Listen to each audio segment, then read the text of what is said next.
And we're live. That's not what I meant to do. We're live. I'm pretty sure. Yep, it says the timer's ticking up.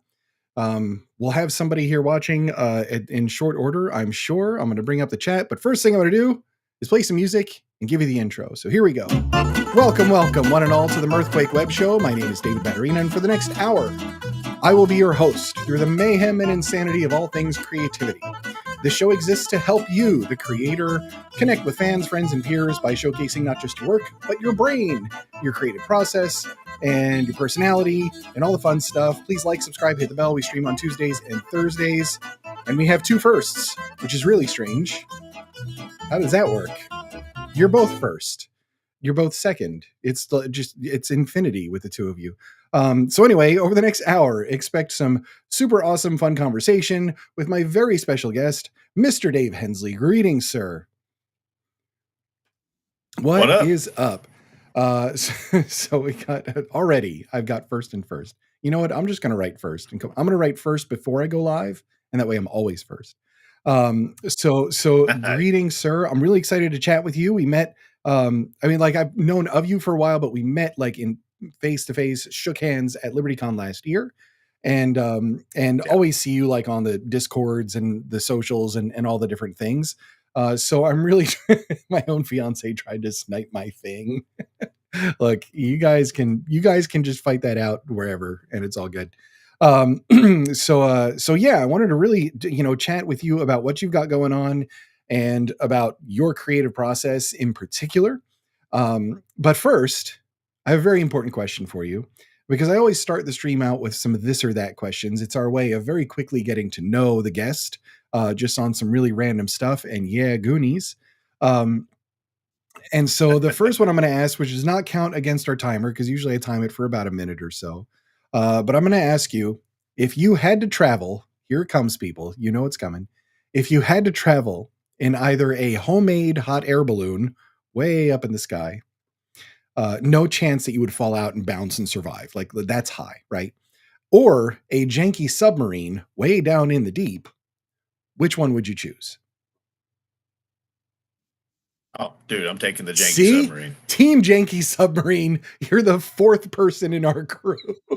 Because if it goes badly, it's over. That's what that's the exact argument I'm trying to be reasonable with people. And they're like, no, hot air balloon. And I'm like, well, your terminal velocity, like, you're going to see that coming at you for a while. Like, have you seen Around the World in 80 days? Yeah, like, exactly. No. Like, I'm okay. I'm okay with that. I'd rather not be there. Yeah. So yeah, it's you and I and Grimfell and Zachary, Zach Forbes. We're the only four in 30 some episodes, I think, that have chosen the submarine. Like, it's a badge of honor. And you're a Navy guy, right? Yeah. See, so it makes perfect sense, right? Greetings, Philip. He's on Team Janky Submarine. I'm just saying. So we actually have a legit crew member that's familiar with water. Well, I was an aviation guy. Like all my surface Navy friends tell me I was actually part of the Princess Navy cruise lines, that I wasn't really in the real Navy. That's excellent. So let me get into some more of these this or that questions, though. And this one I'll set like a roughly 1 minute timer on, and just answer first one that pops into your head. You don't have to explain anything. It's just a real quick get to know you, right? So here we go. First one I'm going to ask you is fantasy or sci-fi? Fantasy. Lightsaber or phaser? Lightsaber. For sure. Treehouse or igloo? Treehouse. Time travel or teleportation? Time travel it is. Polka or death metal? Can I get polka metal? Yeah, death polka. Sure. We'll call that legit. Own a castle or own a tank? A tank, because then I can come take the castle. I like the way you think. Let's see. Let's see if you get this one. She-Ra, Princess of Power, or Gem and the Holograms? Oh, sure, of course. Steampunk or cyberpunk? Steampunk it is. Spiders or snakes? Oh, Spiders. spiders. And let's do a couple more. Invisibility cloak or X-ray glasses. Invisibility Okay. cloak. And last one, cybernetic enhancement or genetic modification. I'm gonna go with Ooh, genetic that sounds like modification. fun. There you go. Real quick. Yeah, nothing there. Nothing there. I think is out of the ordinary. Oh wait, one more. Catapult or trebuchet. I have to ask that one.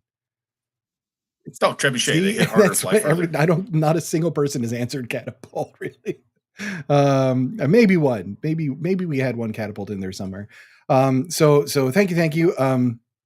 Yeah, and I'm just honestly like we can just close the stream. You're on Team Janky Submarine. Like my work here is done. So that's really good. Philip doesn't care for it, No, but you know. it's okay. Are you still going? Look, it's over 5 milliseconds. It's collapsed. Like 25 milliseconds for the brain to understand what happened. We're just instant paste. Like it's fine. Like think about that the next time you're dumping out that tube of tomato paste. That's pretty much it. So Yeah, like one moment things are going badly, the next moment you're on the blooper yeah, reel in heaven. exactly. Like, Like, oh, that was me. It's funny. you got to see the look on Yeah, your let's face. watch it again. This time in slow motion. So anyway, sir, what I want to do next is give you 30 seconds. The floor is yours, and just give us the introduction. I think pretty much everybody in the chat, like maybe a couple people wouldn't know you, but for the benefit of future viewers and the whole thing. So tell us who you are, what you do, and pitch whatever you want to pitch. And floor is yours. Off we go. Great. So I'm David Hensley. I write military science fiction, military space opera, a little bit of urban fantasy, and post-apocalyptic sci-fi, primarily for Three Ravens, but also now with Canon Publishing. The latest thing I have out is a book I co-authored, a sci-fi space opera, military space opera thing that I co-authored with J.R. Handley. I'm going to share my share the screen rather than try to. There it is. Boom. Ghost Ship Yep, Ghost Ship Derelict, Derelict, yeah. which one reviewer described as if aliens happened at an Honor Harrington convention. So there you go.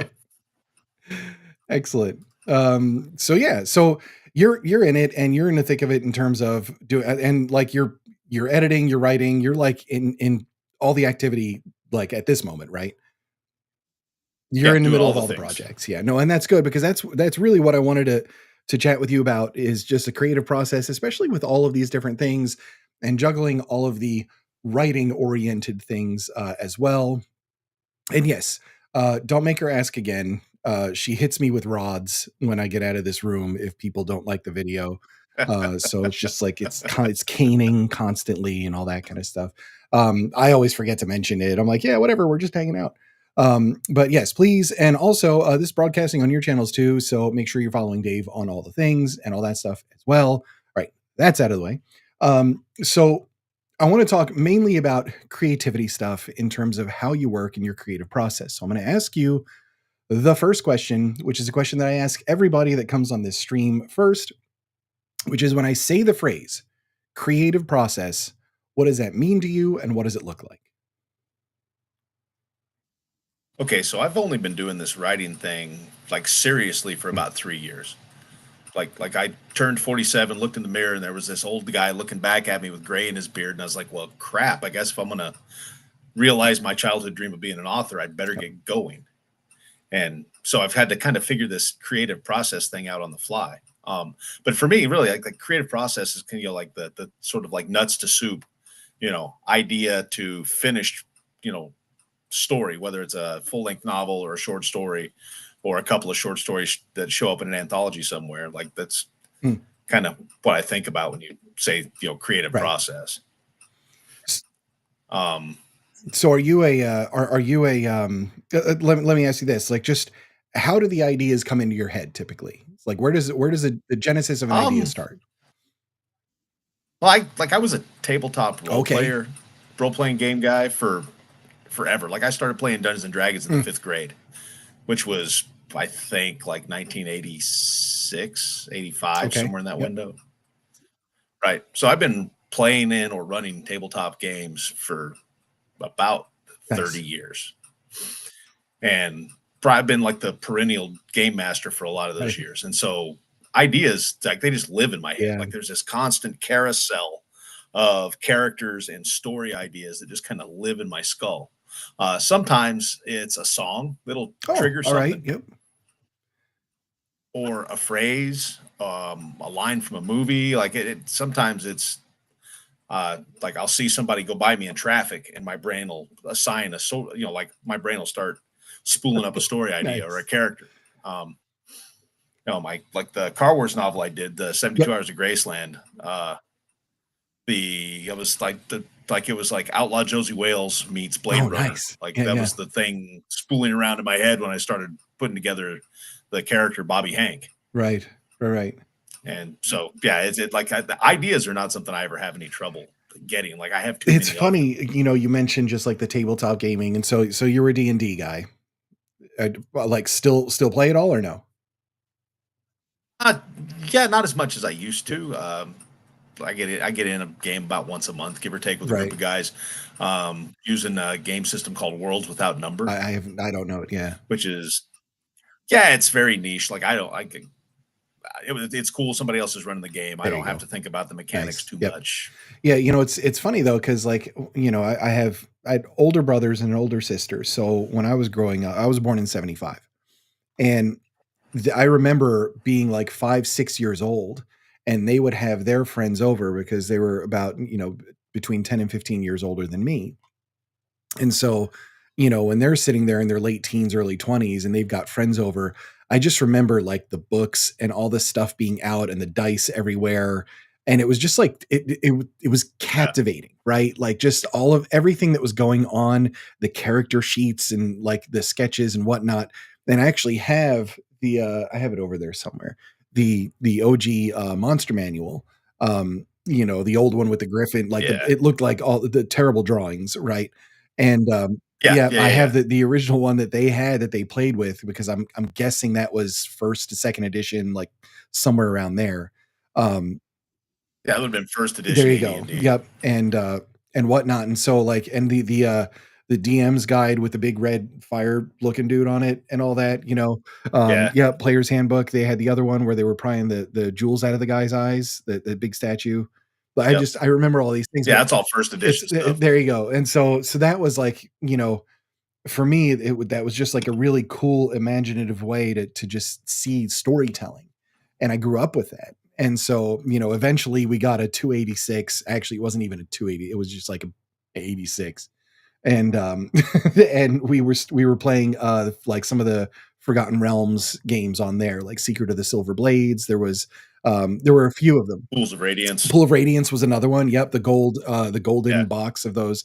I actually have a couple pictures of me as a kid with the box freshly opened on the desk, and I'm sitting there on the 286, just like playing away and all that. But that kind of storytelling, I felt like was such a cool, like it's such a neat way to just plant the seeds of all this stuff that could just like go on, and it's all imagination. And so it's nice to chat with somebody that has that same, where it's like that same vibe. I think that's part of being able to look around now and imagine stories, and things like that. Are you a creative are you typically creating in the morning, evening, like during the day? Like when is your prime creative time? no, my prime creative time is like I've 3:30 in noticed the that morning. just because of the writer sprints and stuff like that on Yeah, Discord. like my alarm goes off at 3, and I argue with it for a little bit, but eventually I up in time to be sitting down and writing by around 03:30. I mean, like last night I was up late in a meeting, so I didn't get to bed until late, which means I didn't get up till about 4 this What it morning. But that what was, does get to bed late mean if you're getting up at 3? um, if I get to bed by 10, that's kind of Okay. late, right? Like if I can get to bed by 8, like 8 to 3 is a pretty good window Right. for sleep. I mean, I'm I was born in 74, so I'm There you go. 50 Yep. this year. Recently 50. And it turns out that my body has different ideas about when I need Yeah, to I've wake noticed up. And, that too. I've, I've got a shoulder that doesn't want to sleep all night. I got a hip that, Right. it's a lifetime of, tomfoolery and not taking care of myself as well as I probably Nah. should have. Like I lived longer than I Yeah, I thought. know, right? Like, if I'd known I was gonna live this long, I'd have taken better care of myself.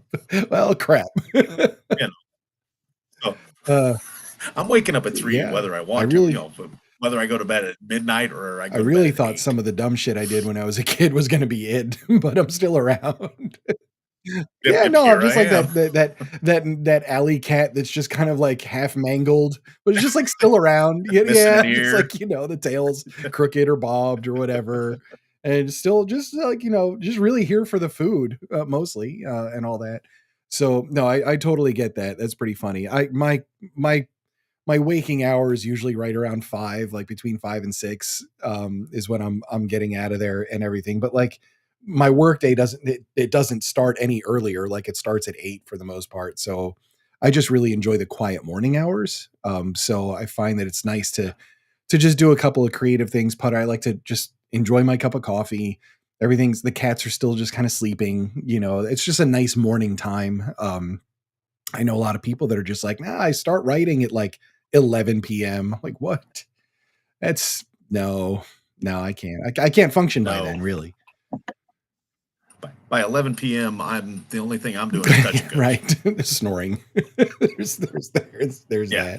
that. So ideas for you come from all sorts of different sources, all sorts of different places. But let me ask you this. Do you tend to think of character first? Do you think of a plot or a scenario first? Do you think of a setting first? Is there some pattern to how all of your ideas begin and then end up getting filled in and turning into a story?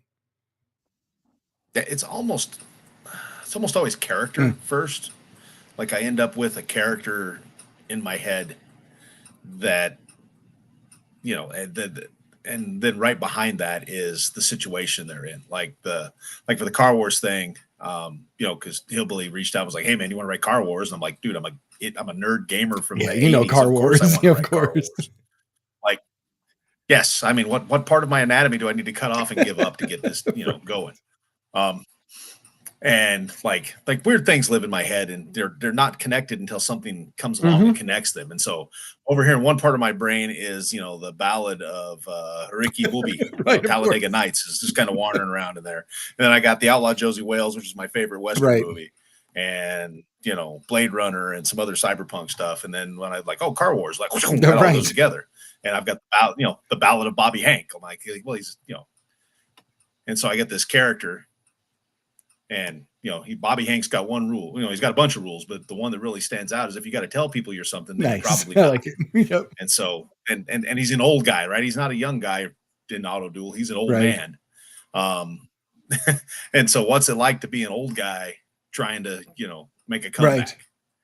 And so, once I had that character just kind of living in my head, it practically Yeah. And writes if you're itself. not first, you're dead. Really. Yeah. Yeah, Yeah. So there's that. you ain't first, You're you're a okay. Yeah, road pizza. exactly.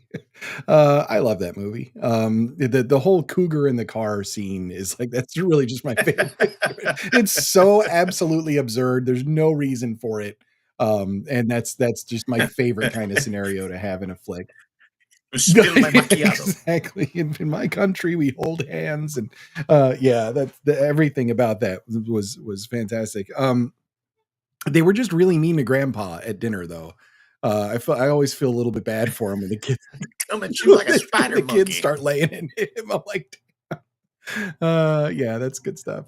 All right, so they come from all over the place, but a lot of times character based first. I'm very similar where I just think of that. Like I will sometimes be like, oh, it's like this is a cool setting. What kind of character would fit in this setting, Yeah, and yeah, yeah, and yeah. something along those lines. But I totally get you on just having some of those various influences just kind of knocking around in there. And then like, all right, well, how do these end up fitting together? Especially when you start getting into like 80s gaming stuff, like Car Wars. Yeah. You ever play Boot Hill? See, that was a good one too, Yes. right? Just like what Yep. tabletop Western. Pecos Right. Gupta. Yeah, that was I really remember the box. I don't remember the game much at all, but I remember the box. I had the Car Wars box too with all little like cardboard things for roads or whatever, Yeah. all that kind of stuff. Those are all classics, but that's what it was like when we weren't playing video games. It was that. And those stories really mattered, for sure. And so you get attached to your characters. Oh, Yeah. very much. Right. 100% get attached to my characters, both the ones that I write and in gaming. The beauty of writing fiction, though, is that the characters more or less do what you want them Yeah. to do. Whereas running a tabletop game, 30 seconds into the game, nobody's doing what you That's a thought they were valid going to point. do. Yeah. No, that's true. That's true. Yeah. You know how many times the game was always, it's always like it starts in an inn and there's some guy across the inn and he's shady and he's got a deal. But like if you just walk out, then all of a sudden the DM gets really mad at you. Because like, what? Well, it's For collaborative sure. storytelling, right? It's the whose line is it anyway Yep. of telling stories. Like the rules are made up, the points don't matter. Exactly. You know, Exactly.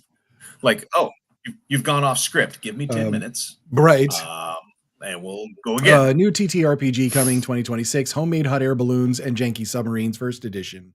Yes, yes, and you have to roll you have to roll a 20-sided die if you're in the janky submarine, but every side of the die is just a one because it's always a critical failure. So that makes a lot of sense. I like it. Yeah, that's pretty cool that your influences go to that. Now, what about some other media things that inspire you in terms of movies, TV shows, or anything else? Name a couple for me. Like, what is it that has wormed its way into your brain? Is like, okay, that's really cool. Oh, geez, Firefly Yes. lives in Yep. my head. Like I've watched Firefly so many times that like there's just a running litany. Like I can have conversations almost entirely in Firefly quotes if I'm in the right group of Yep. people. Um, so Firefly for sure lives in there. Babylon I love 5, it. like Londo Malari, kind of lives in the back of my head Yep. from time to time, calling people moon-faced He lives assassins of like joy. this, like kind of up a little bit. Yeah. Yes. Yeah. Yeah. Geez, TV shows. So like I don't watch a lot of Okay. like I'm currently watching for the first time the 2004 Battlestar Galactica, which is Hmm. way better than I I thought it haven't was going seen to it, be. but I've Um, heard that. Yeah. yep, I'm enjoying the heck out of that. Like I watched, like I was in the Navy, right? And so when you're deployed, there's not a lot to do but watch TV. Supernatural Okay. for Yep. for sure. Like especially the first 6 seasons, Hmm. man. Like that is probably the pinnacle of like Right, 2000s right, television right. Yeah, I think a lot for of people me. would probably agree with that for sure. Yeah, Babylon 5, man, I made it through all of those seasons 2 or 3 times. Yeah. We had a fun thing with the Hollows a couple nights ago, and yeah, and I threw some Babylon 5 stuff in there. The 2 storylines that really irritated me in there were Dr. Franklin's addiction arc was just like it was heavy, but it was also just like I was done. Like I wanted to see stuff that was more fun. And then the Yeah, because there was nothing no, fun and then about that. Byron Gordon, really irritating character. Like like the most the yeah, Byron, Byron, he Byron. was Is that the the English the Ranger? the former Psy cop leading the rebellion thing, and Oh, yeah, yeah, he yeah. was Okay, there super we go. annoying. Yeah, it's just with the long hair, he looked like a glam metal dude. Yeah, never liked it. Looked like A Sebastian little bit, Bach on you a space kind of, station. yeah, it got that vibe. But just in general, the storytelling and the characters in B5 were it was unbelievable, right? Yeah. Especially everything with Jakar and Londo. Their entire Yep. That relationship and arc was brilliant from start to last.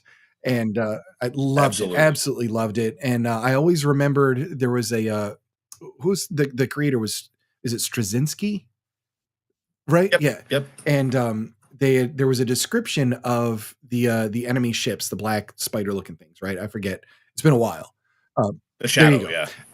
And the description of them I thought was just so great where it was like they're the it the darkness was, like, so deep on them that your eyes couldn't focus on them, is the way he, like, kinda described it. Now, obviously, it was dated, when you rewatch it, like, it's okay, but Well, yeah. The special effects could use some for work, sure, but but you know what? I took plenty of inspiration from that for Space Pew Pew because you had the security guy who was building a motorcycle, like on the ship and like looking yeah. for the parts. And I loved the idea of something so advanced with all this advanced tech, and he's just got these pieces and parts from like old Earth.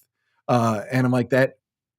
Kind of. It's It got a was crotch so much rocket in his fun. Like quarters. it was such a cool twist when he's just like explaining it and he's like trying to work on it and everything.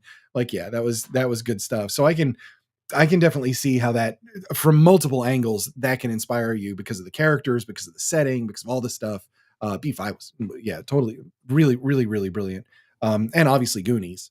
I mean, it's like, Oh yeah, like movie wise, there's a ton of them that live in there, man. Like all of the Back to the yep. Futures, Goonies.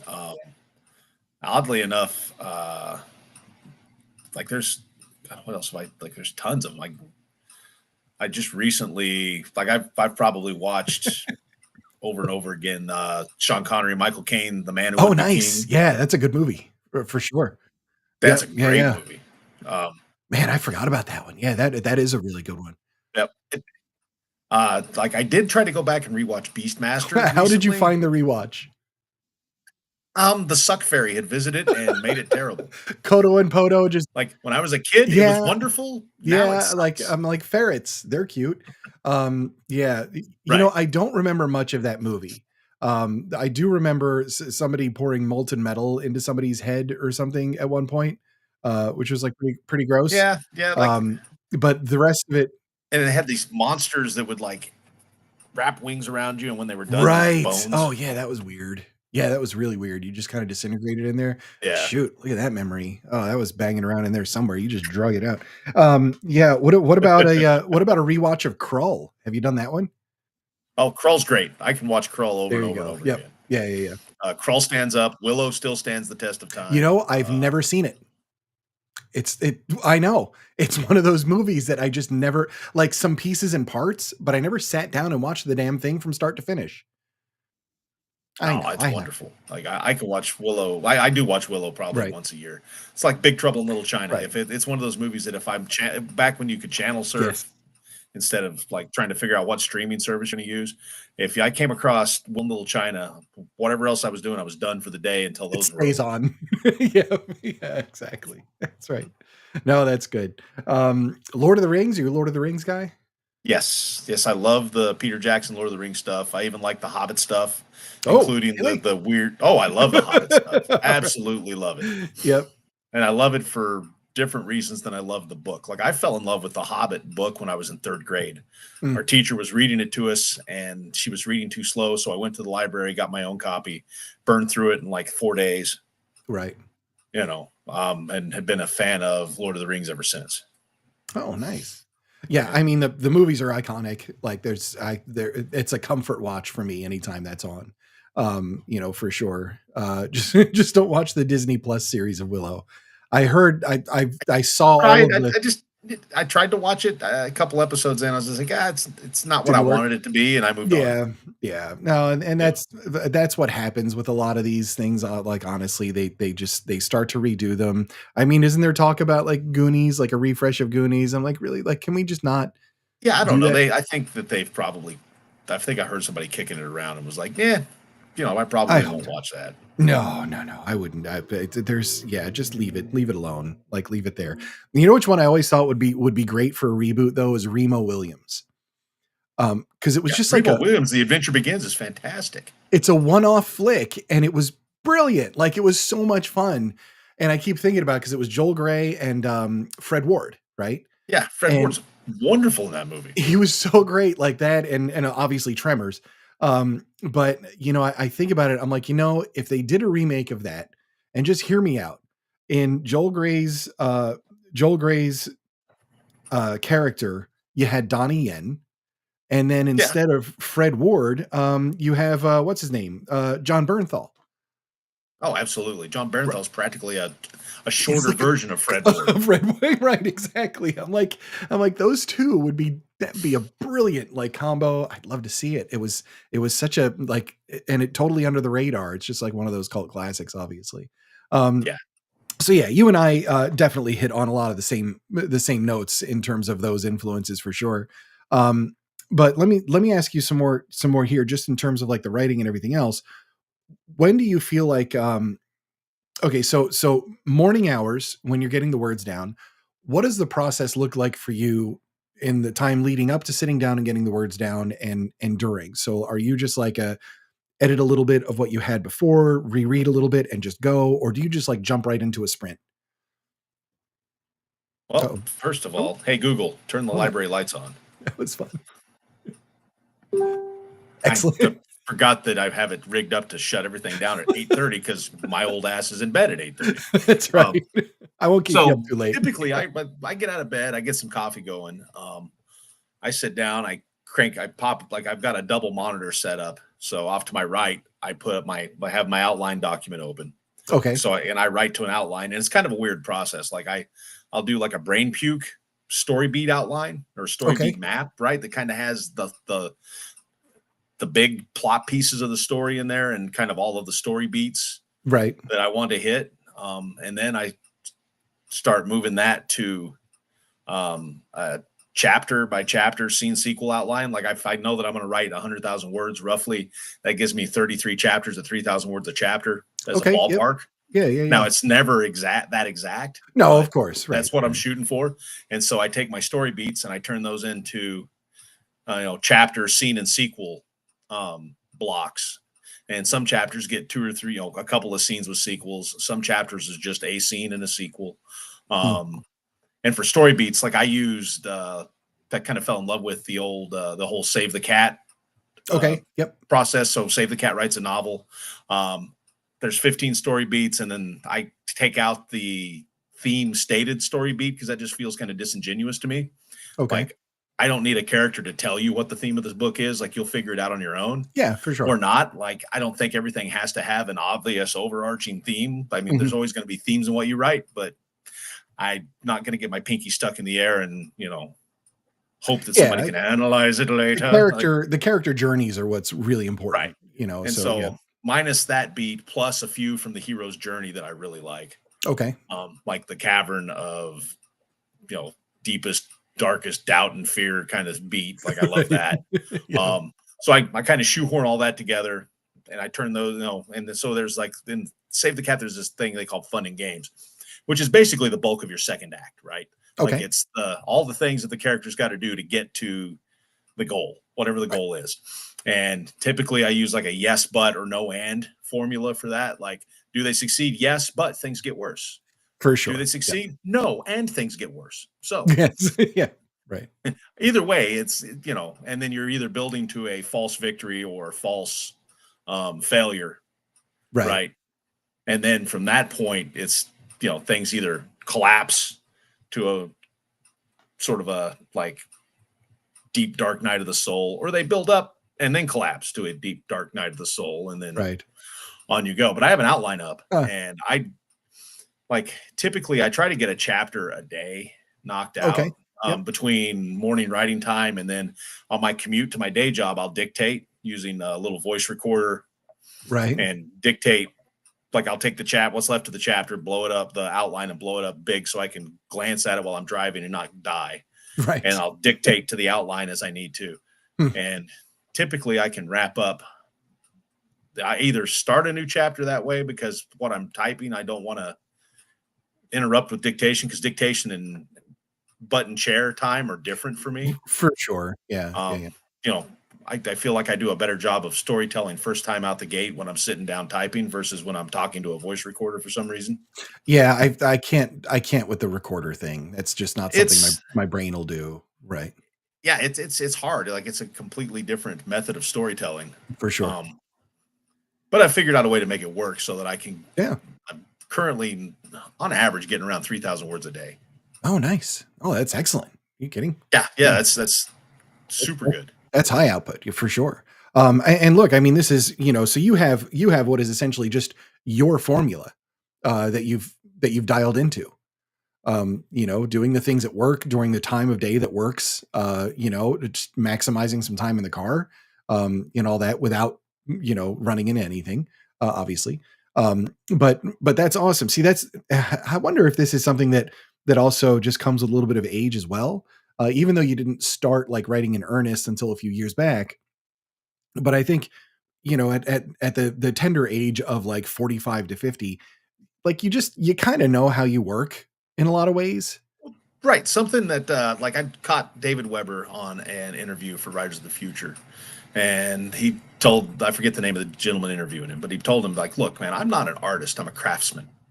Right. Right. And that's how I see storytelling as a crafting. I probably have Mike Rowe to thank for at least getting me started on my writing career, because he mentioned in his The Way I Heard It podcast Mhm. about how he, wasn't a craftsman, but he very much admired the trades, and he realized that he could work at the thing that he loves, like you work at a trade. And I was like, well, damn, if I worked at writing the way I worked at being an aircraft mechanic for the Navy, like I know how to work at a thing, right? Yeah. Yeah. Like, Yeah. like I know how to show up on time at a certain place at a certain time every day and put in Yep. work. To have some organization to you for Right. sure. And so if I work at writing the way that I worked at being an aircraft mechanic, either I will figure it out, Hmm. or in about 10 years, when I get zero traction after 10 years, I'll hang it up, and at least I'll know that Yeah. whether Yeah, I for could or I sure. couldn't. Yep. Oh, definitely. Oh, that's pretty awesome, actually. It's interesting because I talked to some people. I've interviewed some people that have just been like, I just like kind of write whenever, and sometimes it happens, sometimes it doesn't. Sometimes it's 20 minutes in the afternoon, sometimes it's 3 hours, like when I get home, or whatever. And it's just really scattershot in a lot of ways. And then you have this entire other like subset of authors that are just really dialed in to how they work and knowing how to maximize that. That was the thing that I was talking about with Heather and Jacob, Hollow, where, and Heather's, she's got wicked ADHD and the whole thing. And Jacob is very, like, he's an engineer. So the two of them collaborating on something, you're like, how Right. is that even like possible? But when you know how the other person works, how you work, you find that way, like to just dial it in and get the words down. Um, so that's really, really cool. What about just as you're writing, are you listening to music while you write, or do you write in silence? Like, how's that work? Typically, I listen to music, but nothing with lyrics, unless the lyrics are in a foreign language. If the Yeah. lyrics are in another language that I don't understand, then they're essentially another instrument in the background, Yes. Yeah. like Yeah. Italian opera. I don't know what they're saying. It's fine. Yeah. It's beautiful. Yeah. It's great. Like, Yep. that dude can say Figaro 1,000 times. I don't care. No, as soon as he starts saying when the moon hits your eye, though, I got to turn it off. Right, right. As soon Yep. as I can understand what's going on, then I'm messed Yeah. up. No, I'm out. Yeah, I'm so out. I certainly music, mostly instrumental. Recently, it's been either Two Steps from Hell or Epic Score. Okay. On both of them are studios that produce music for video games and okay. Yep. TV shows and film and stuff. Right. Right. Right. Yeah. So there's plenty of options on YouTube, obviously, that you've got like this 10 hours of like lo-fi cyberpunk, Oh like yeah, kind of like yeah. EDM type stuff or whatever. Do you tend to listen to something that fits whatever it is you're writing? I started doing that. Like I wrote a gas lamp urban fantasy thing for Three Ravens Hmm. JTF 13 series, and like I really dialed in, like, because it had really serious horror elements, and so I really dialed in like a spooky Right. horror playlist and kind of wrote to that. And then I got sick of writing that way. Yeah. Like for some reason my brain was like, okay, dude, I get that you're trying to trick me into being freaked out, and I'm sick of Yeah. it. It's enough Stop. already. And Right. so the compromise was there's a pianist named Okay. Chad Lawson who does the music for the Lore Hmm. podcast, and that it's just like light, mellow piano Okay. stuff Yep. in the background.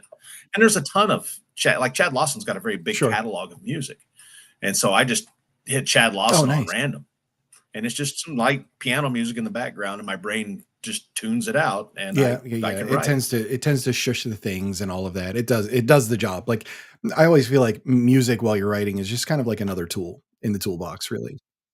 Yeah, it kind of Yeah. quiets my mind, lets me, like, unless the music's like super intense, and then I'm distracted by the Yeah. music because I was a band geek from like fifth grade till I Yeah, graduated same high here. school. Yeah. So there's a part of my brain that's like, oh, that's cool. I wonder how Yeah, they do yeah. that. No, I tend to go for prog metal. For me, because it's limited lyrics, it's a big soundscape, it's time signatures and whatnot. I like it when Yeah. it's like a little chaotic, or it just has like heavy elements or whatever. But it also does depend on what, like, the scene that I'm writing, or whatever it is, and I'm, the overall theme of whatever I'm writing. If it's a little bit more serious, then okay, like that works fine. If it's, I actually had like a little bit of trouble with doing the absurdist space comedy because I like to listen to harder stuff. Um, it doesn't necessarily fit all the time. Like I'm sitting here writing stuff about developing a second rectum and like all that, and it's just like so like it didn't quite work, but like you push through it anyway. You get it out. Yeah. No pun intended with the whole second rectum thing. So do this for me. Recall a time, and maybe it's right now, where you were just creating like wildfire. And what was it like for you, or how easy is it for you to just kind of get into that flow state? Huh. Like I don't feel like I hit, like I was talking to my wife about this the other day. Like I don't feel like I hit that flow state as Hmm. often, all Right. that often. But there are plenty of mornings where I sit down. I finally get my brain turned on and got a little bit of coffee. I mean, I start writing and it's like 3:45 and I'm like, okay, well, I'll start a sprint at 4. And I blink, my coffee is ice cold. Oh, It's 5:30. nice. Yep. Right? Like that happens at least a couple of Right. times a week. And so I do hit the flow state Yeah. more than I think I do. But I just like the thing is like I can't when I'm editing, when I'm doing the revisions and stuff in the manuscript, once I've gotten Mhm. the rough draft done or the initial draft, I can't tell the difference between stuff I've written when I was in that flow state and stuff that I've written where like I had to stop and Right. think Right. and like because there are mornings where I'll crank out a couple thousand words, and like Hmm. time travel. And then there are other mornings where, 500-600 Yeah. words is what I get. And I can't tell the difference between the quality of writing Hmm. between those two when I'm in the Interesting. editing process. Like they Yeah. both Yeah. look the For same to sure. me. No, that makes a lot of sense actually, because it's just a different part of your brain that you're engaging, anyway. But man, when you're in that state, it's that flow state is kind of like that thing that's just in the peripheral of your vision, right? Where it's like if you Don't look at it yeah, because but you'll like you break it. also can't really focus on it, but it's just going to happen anyway. So like you just like you kind of go. Yeah. What about any time where you were really struggling to put the words down, and what did life look like, and what was that like for you? Well, okay. Now this is kind of weird, right? Like this was kind of a conversation, like an entire Mm, panel we had at MarsCon recently, talking yep. about writer's block, right? And I'm the heretic on the panel that's like, well, writer's block I isn't a believe thing. they're just like the ROUSs. They don't exist. Yeah. Right. Like my problem, and here's my take on it, right? What I'm saying is that there's no, like, I don't mythologize inspiration and the Right. muse thing, right? Like I don't have some magical imaginary friend that sprinkles imagination dust into my brain and out comes genius. Like that's not, If only. no. Yeah. What I have is a work Mhm. ethic. When I was in the Navy, I couldn't tell my supervisor or my chief, hey, you know what, chief, I got airframer's block. I'm not feeling Right. it today. Like, no, that's not an answer. The aircraft need to fly.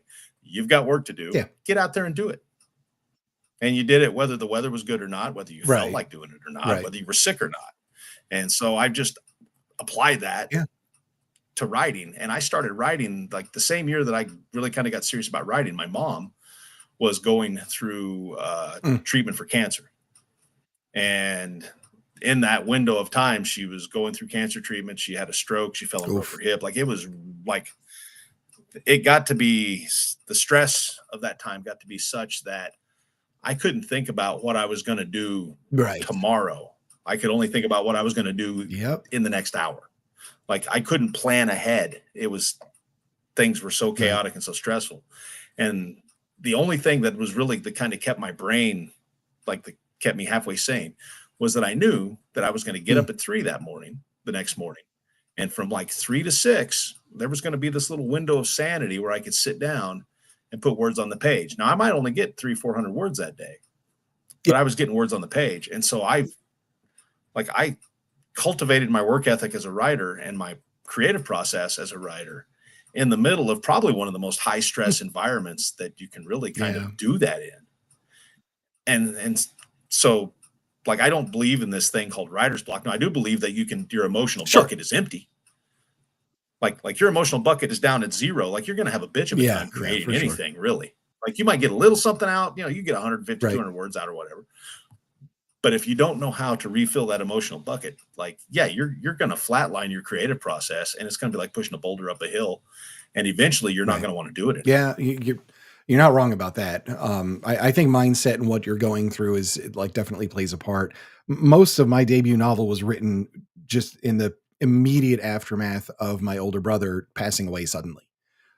So it was that kind of thing that, and looking back on it for me, it was it was a distraction.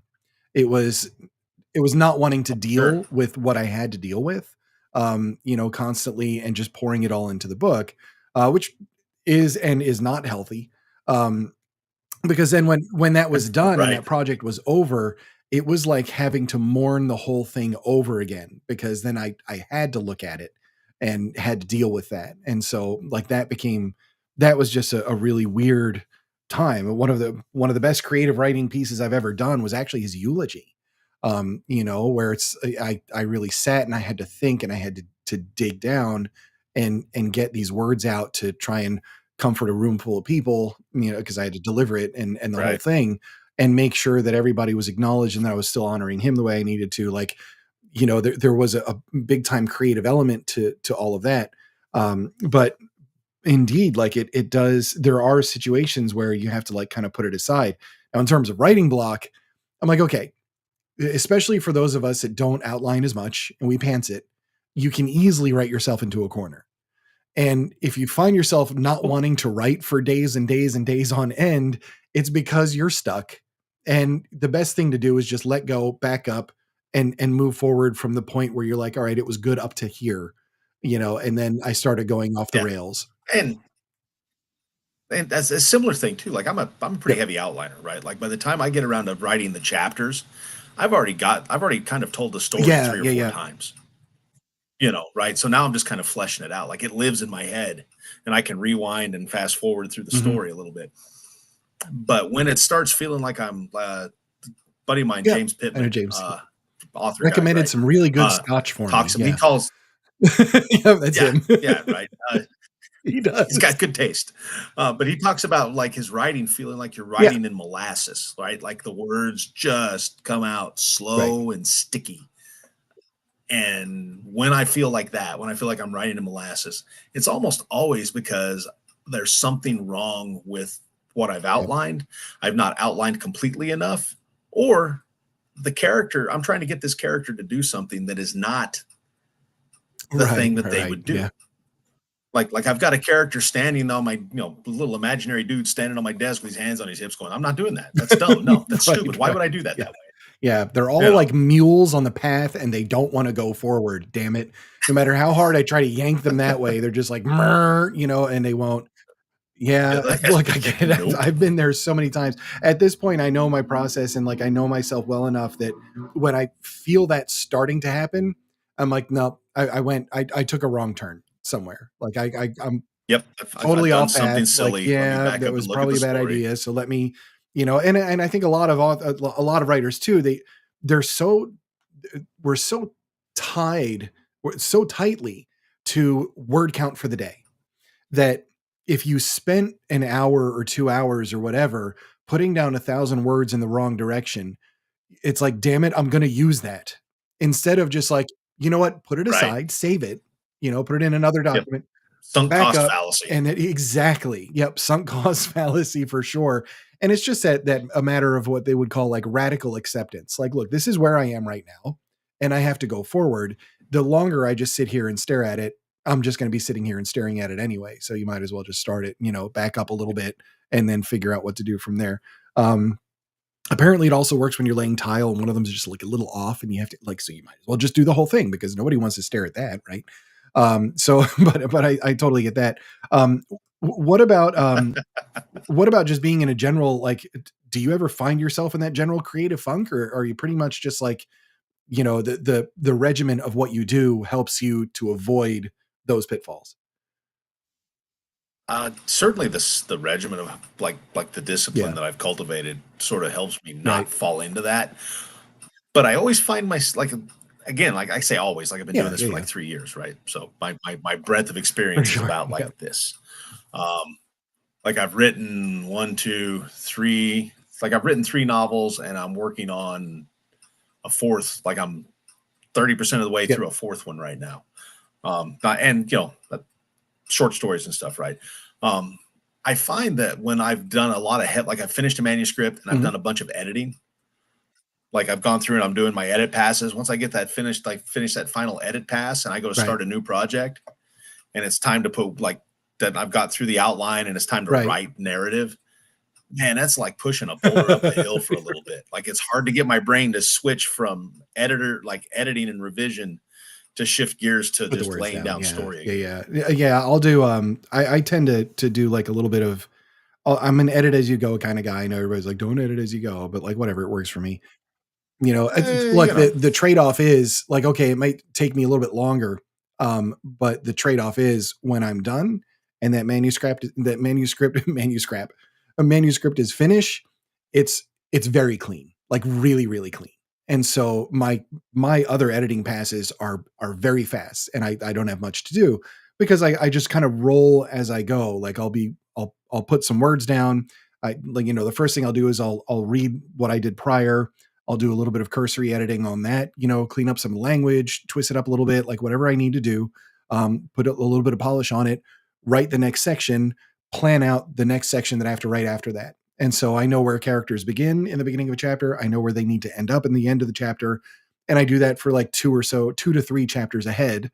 And so I'm always just kind of rolling in blocks and like editing what I've done, focusing on the writing and putting more down and doing a little bit of the planning as well. And just steamrolling the whole thing that way.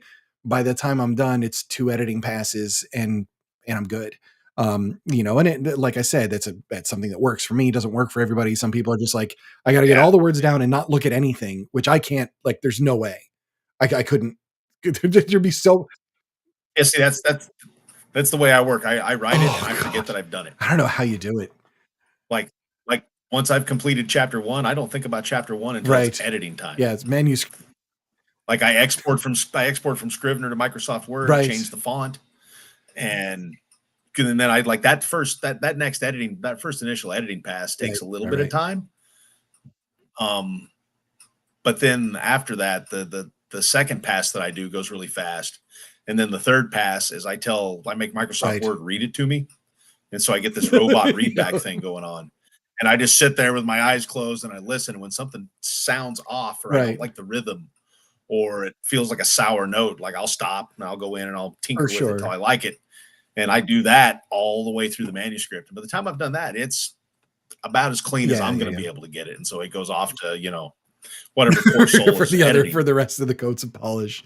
I read aloud. I don't have Word do it for me. So I'll read it. And it's the same thing. If I feel like I need to add, he said at the end of something, I typically just add it because I'm like, if I really want to say that when I'm reading the dialogue, it should be there. It probably should be there. So like you get to know yourself that way for sure.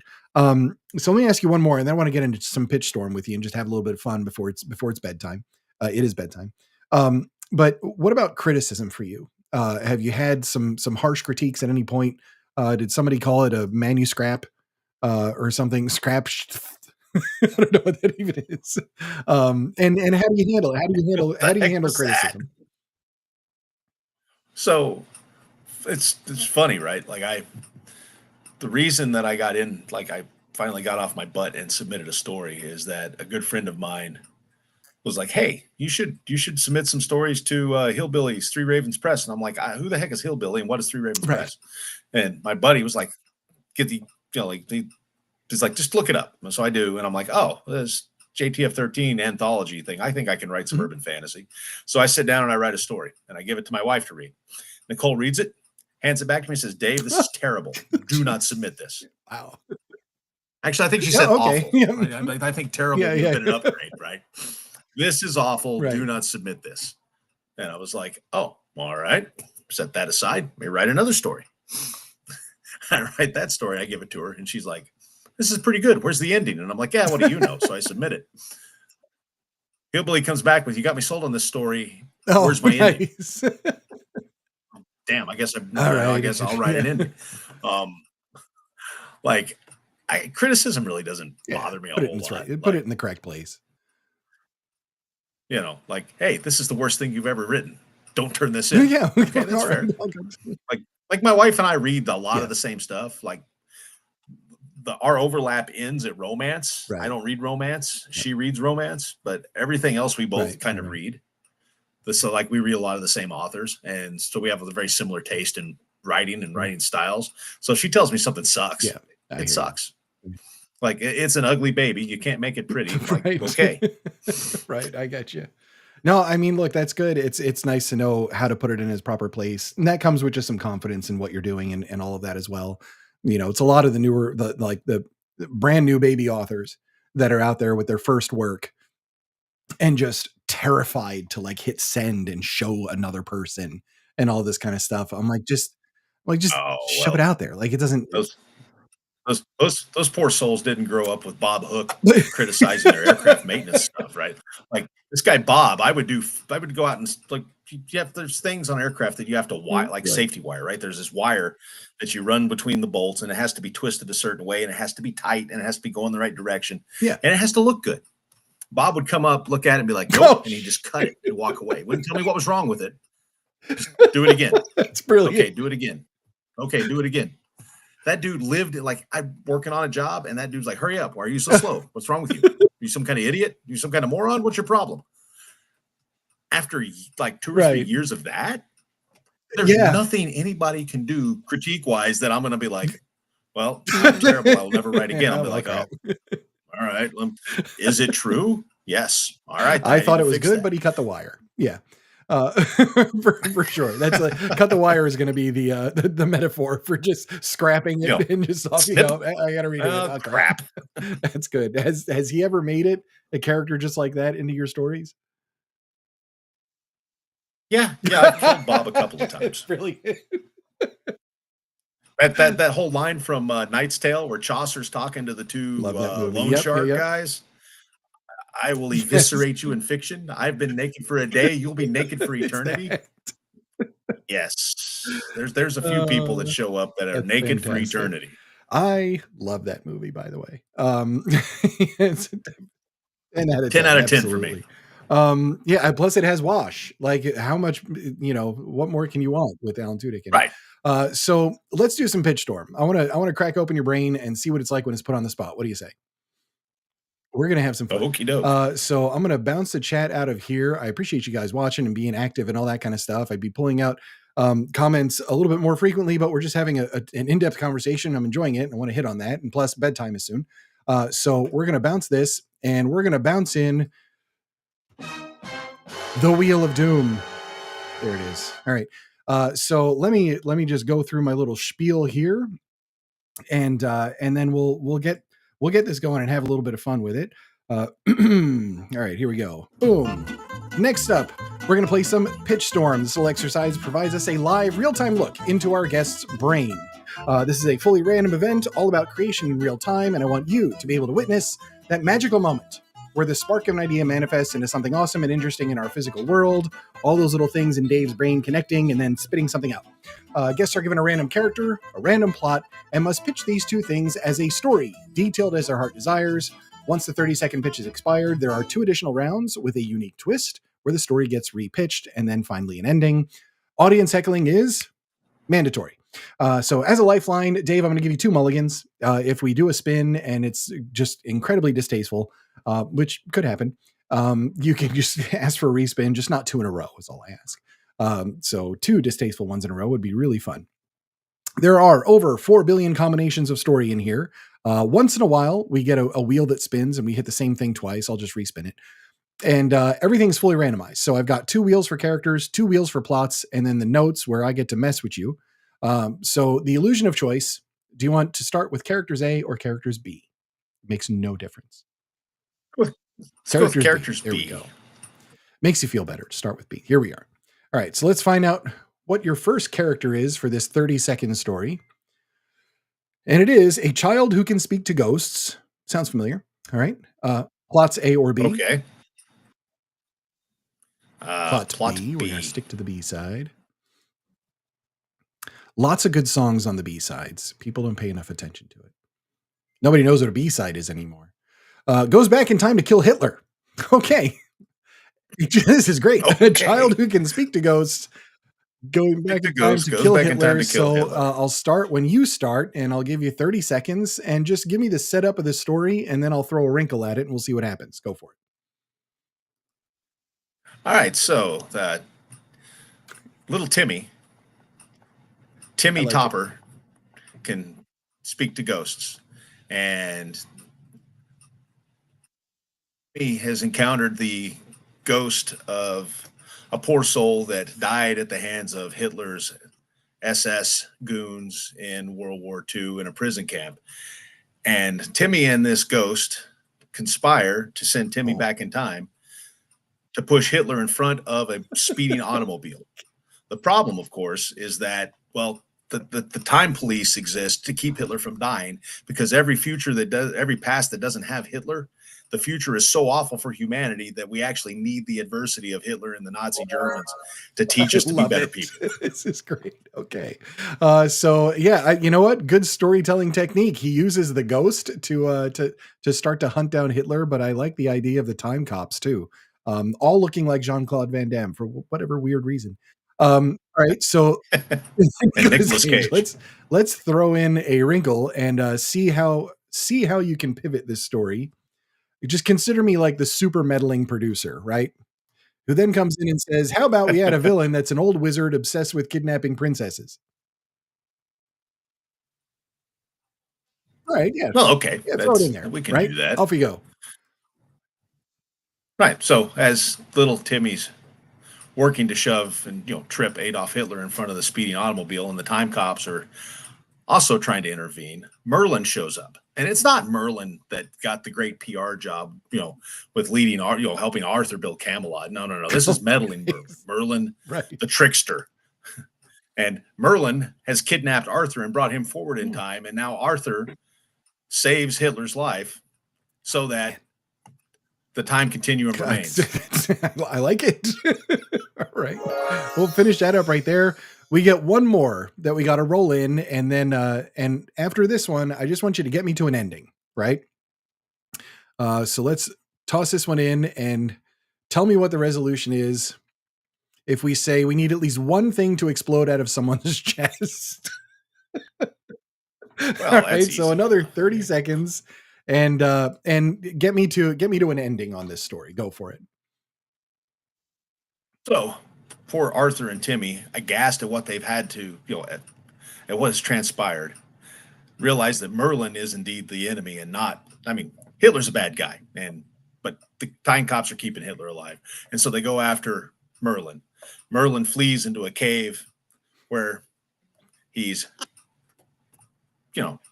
tripped up, stirred up a nest of chupacabras, and one of them manages to go in through his abdomen and out through his chest, and that is the end of the meddling trickster.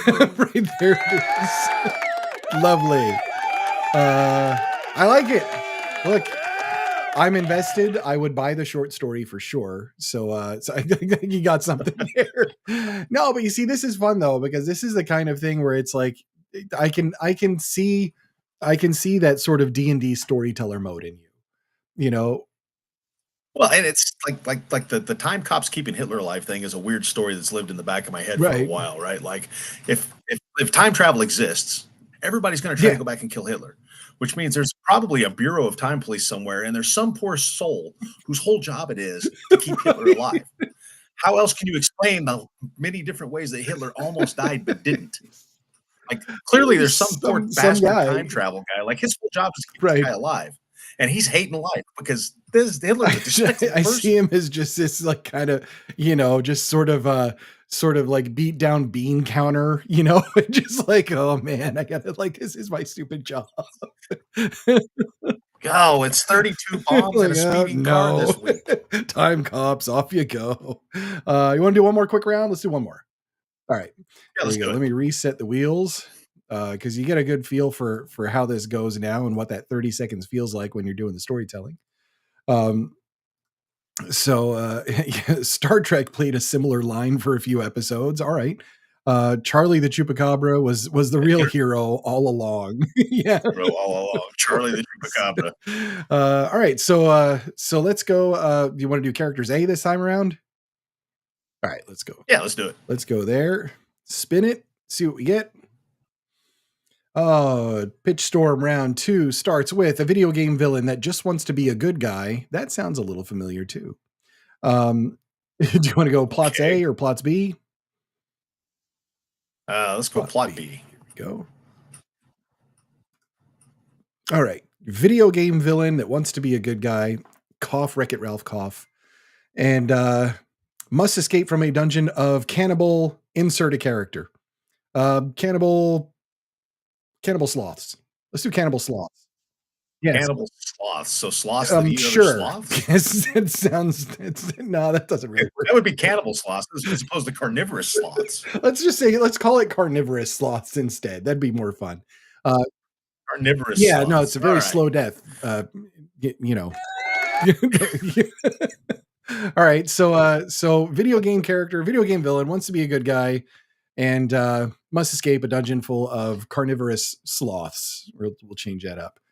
So 30 seconds, and let's start the story here. Go for it. So Zangief, after having been inspired by Ralph's acceptance that just because he is bad guy, he is not a bad guy, decides that he is going to go on his own journey of transformation and finds himself trapped in a game of hungry sloths. It's good.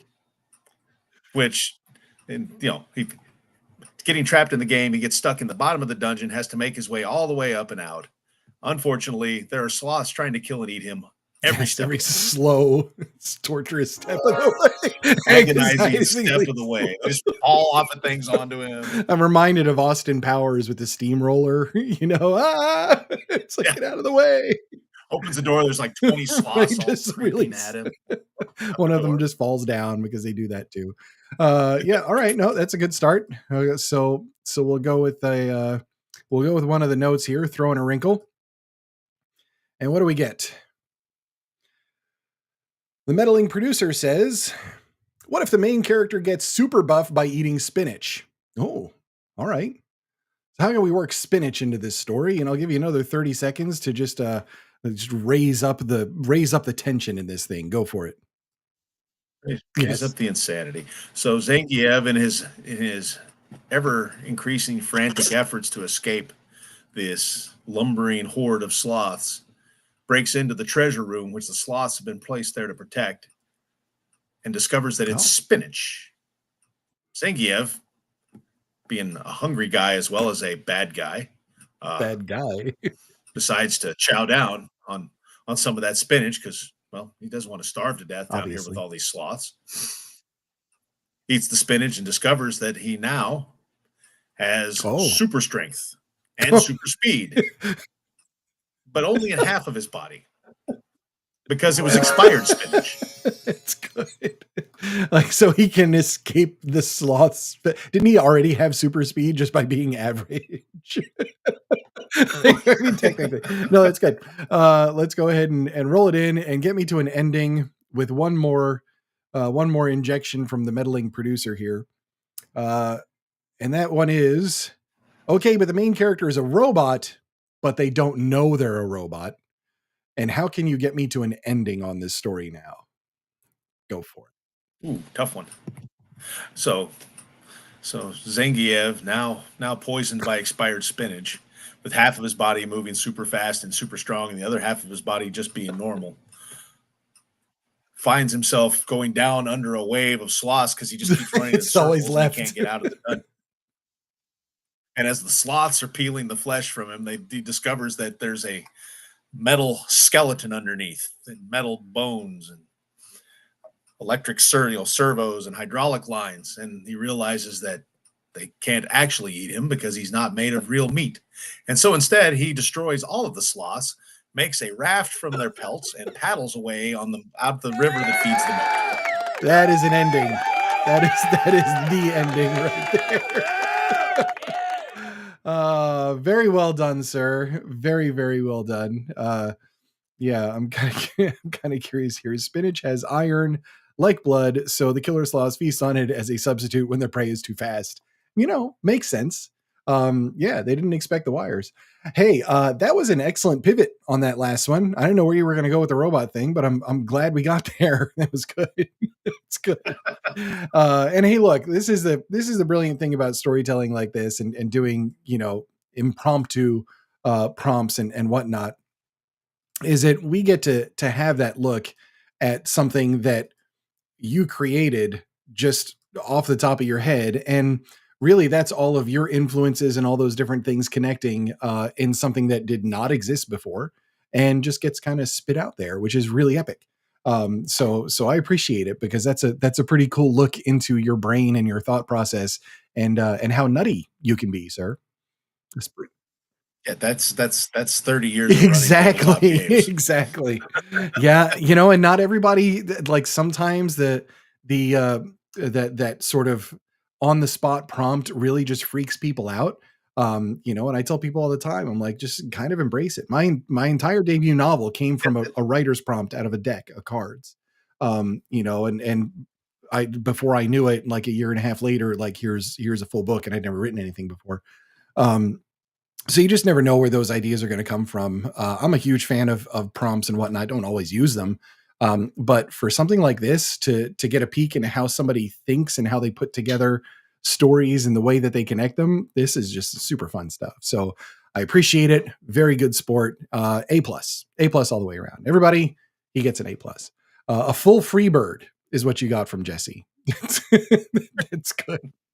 Yeah. Good Oh, story okay. I was like, well, LibertyCon what's karaoke. that? It was Oh no, LibertyCon karaoke. Freebird. Yeah, you just keep shouting Freebird. Nice. Actually, I kept shouting. Jesse has a I don't know if it's a theory so much as an observation that in every concert there's at least one woo dude Oh or yeah, woo girl and some dude yeah. shouting No, Freebird. I think that's about right. Yeah, it's good. And so I was like, I think that's pretty accurate. And so I just went ahead and adopted Freebird as my battle cry. It's good. I'll have to share with you at some point. It's unfinished, but I kind of had the genesis of a children's book, and it was sort of like a play off of Santa Claus, but the dude's like a redneck, and in order to get him to your house, you had to like leave out like a steak and a Pabst that was nice and cold, and then like he'd come like in his big rig and the whole thing. Yeah. I got a whole thing, but Freebird is part of it. It's just, it lends itself to these things, I guess. No, but that's good stuff. So I want to ask you one more question before we go for the night, which is, to that person that has not started writing, or is just in the very beginning of their writing journey. You, as a seasoned human, that's what we call ourselves when we're a little bit older, and with some Yeah. experience in putting the words down and putting books together and all of that. What advice would you give to that person that's, perhaps they are later in life and they're thinking to themselves, like, there's no point in starting now, I'm old.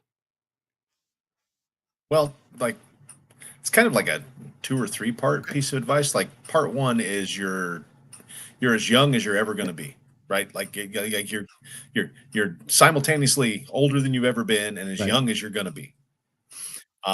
Get started. Like start something, sit down and write. And when you write something, write to completion. Write a short story, write a novel, whatever floats your boat.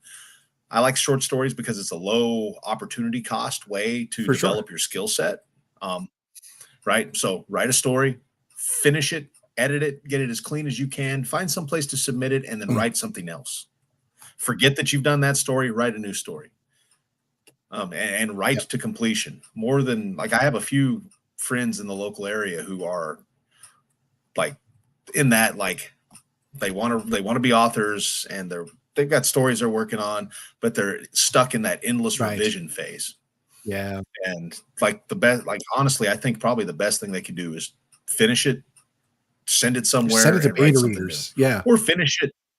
Right? Yeah, finish it and stick it in a box because you don't like it, and For write something new. sure. Like for the love of God, finish the thing and Yeah. start a new thing, and develop that habit of finishing and starting, so that you get a project, you write that project to completion, and you turn it in. Because what I'm discovering is that, especially at least with these small presses, they need people who can Yep. A, tell a story to some degree, right? But B, can write to something resembling a deadline and For turn sure. completed Yeah. work in. Absolutely. You know, Yeah. Like if you can do those things, like you'll find success as an author, even if it's as like 100% indie, right? Like you're going to self-pub everything. You're going the indie route. You still have to write to a schedule, write to completion, and Right. and Yeah, publish it. absolutely. Nope. Excellent advice, man. For sure. Get to the finish line. I think more than anything, just get to the finish line. You know, not always easy to do. Sometimes you don't know where the finish line is, but you know, just like get to some semblance of an ending. I think beta readers are great for that too. Like, hey, I think I finished this. Check it Oh, yeah. out. Like, tell me what, you know, because it's a good way to get some of the feedback without it being super scary. You're not submitting it and all that kind of stuff. So definitely excellent advice, excellent seasoned advice, and certainly appreciate that. So stick with me for just a moment, Dave. I'm gonna see you in the green room afterwards. I'm just gonna read our outro and Okay. say goodnight to all the good people. Thank you everybody for hanging out in the chat and spending some time with us and all of that. So here we go, folks. Thank you for tuning in and spending some time with us tonight. Special thanks to Dave for being a wonderful sport, great guest, and highly encourage you to check out his work. Definitely go ship Derelict. And links to all the things are in the description of the video on YouTube, Rumble. This is on X, posted everywhere. We're all on all the socials. If you would be interested in being part of the Mirthquake community and a guest on the show, it's very easy. Head over to mirthquake.show for all the details, and hopefully soon we will be prying open your brain and throwing it on the internet for everyone to see. Dave, once again, thank you so much, man. This is a great conversation. I really appreciate it. Come back again when you're done and the next thing is wrapped up, and let's do some more of this fun stuff. What do you say? Yeah, Heck exactly. yeah, this is a good time. All right, and thank you everybody in the chat. Really appreciate it. It's bedtime for these two old people, so we're gonna sign off here. And